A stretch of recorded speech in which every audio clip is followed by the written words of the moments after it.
नंदुरबार शिवसेना पदाधिकाऱ्यांवर ॲट्रॉसिटीचा गुन्हा।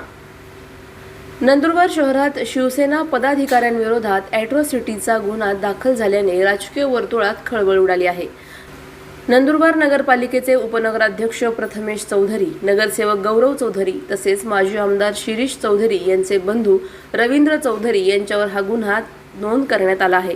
मिळालेल्या माहितीनुसार नंदुरबार येथील बाबा रिसॉर्टमध्ये आयोजित चौधरी समाजाच्या कार्यक्रमादरम्यान अनुसूचित जातीच्या महिलेचा अपमान करत जातीवाचक शिवीगाळ केल्याचा आरोप करण्यात आला आहे।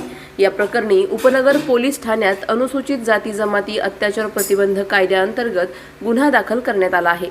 विशेष म्हणजे उपनगराध्यक्ष प्रथमेश चौधरी आणि नगरसेवक गौरव चौधरी यांच्यावर 2 महिन्यांपूर्वीही ॲट्रॉसिटीचा गुन्हा दाखल झाला होता। त्यामुळे पुन्हा एकदा गुन्हा नोंद झाल्याने नंदुरबारच्या राजकीय वर्तुळात चर्चांना उधाण आले आहे। या घटनेमुळे शहरातील राजकीय वातावरण तापण्याची शक्यता व्यक्त केली जात असून उपनगर पोलिसांकडून पुढील तपास सुरू आहे।